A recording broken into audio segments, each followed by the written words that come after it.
சொல்வதை கேட்டு அப்படியே பாடம் விடை எழுதலாம். அந்த அளவுக்கு மாணவர் மனம் கொள்ளும் வகையில் பாடம் நடத்துவதில் வல்லவர் மூவா அவர்கள்.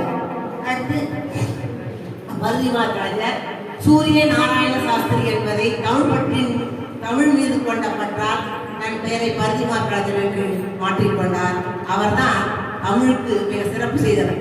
அதாவது உயர்தனி செம்மொழி என்ற நூலை எழுதி தமிழின் சிறப்பை அனைவருக்கும் புரியும் வண்ணம் எடுத்து கூறியவர். உயர்மொழி, உயர் தனி செம்மொழி. உயர்மொழி என்றால் என்ன? உங்களுக்கு எல்லாரும் தெரிஞ்சுக்கும். சொல்லுங்க என்ன திடீர்னு சொல்லாது என்ன? உயர்மொழி என்பது தான் வழங்கும் நாட்டில் பிற மொழிகளுக்கெல்லாம் தலைமை பண்பும் வேதகமும் உடைய மொழிதான் உயர்மொழி.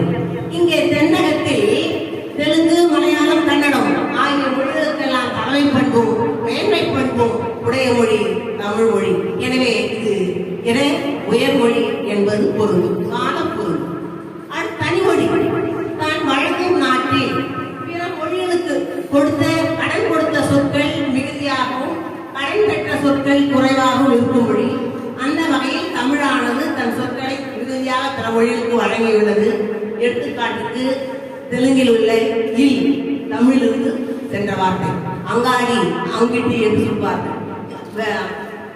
கேரளா அதாவது மலையாளத்தில் விழி என்பது அழைப்பது. வெள்ளத்தனைய மாநிலம் வெள்ளம் என்பது நீர். இப்பொழுதும் இவையெல்லாம் வழக்கத்தில் உள்ளன. எனவே பிற மொழிகளிடம் கடன் வாங்கிய சொற்களை தமிழ் திருப்பி தந்துவிட்டாலும் அது தனித்து இயங்கும் ஆற்றல் உள்ளது. எனவே தான் அது தனிமொழி என்று போற்றப்படுகிறது. அடுத்ததாக செம்மொழி. அது என்ன செம்மொழி? செம்மொழி என்பது திருந்திய பண்பும் சீர்த்த நாகரிகம் உடைய மொழி செம்மொழி. இங்கே தமிழுக்கு அந்த பண்பு இருக்கிறதா என்று அவர் ஆராய்ந்து கூறினார். திருந்திய பண்பு என்ன? இடர்பட்ட சொல் முடிவுகளும் பொருள் முடிவுகளும் இன்றி சொற்றான் கருதிய பொருளை கேட்டான் தெளிவின் உணர வல்லதாய் இருப்பதுதான் செம்மொழி. திருந்திய பண்பு என்ன? சொல்பவன் என்ன நினைக்கின்றானோ அதை கேட்பவன் உடனே புரிந்து கொள்ள வேண்டும். அதுதான் செம்மொழி. இங்கே பாருங்கள், ஆங்கிலத்தில் யூ கம் ஹியர் என்றால் நீ வா என்று பொருள்.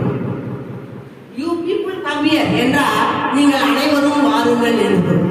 அந்த வாக்கியத்தில் யூ, இந்த வாக்கியத்தில் யூ தான். ஆனால் அங்கே ஒருமை குறிக்கிறது, இங்கு பன்மை குறிக்கிறது. சொல்மயக்கம் ஏற்படுகிறது. அடுத்து பாருங்கள், சிசர்ஸ். சிசர்ஸ் என்ற கத்திரிக்கோள். அது ஒரு கத்திரிக்கோள் இருந்தாலும் சிசர்ஸ் தான், பல இருந்தாலும் சிசர்ஸ் தான். அதே போல் நியூஸ், ஒரே ஒரு செய்தி என்றாலும் நியூஸ், பல இருந்தாலும் நியூஸ் தான். ஆனால் அப்படி இல்லை தமிழில். கத்திரிக்கோள், கத்திரிக்கோள்கள், செய்தி, செய்திகள்.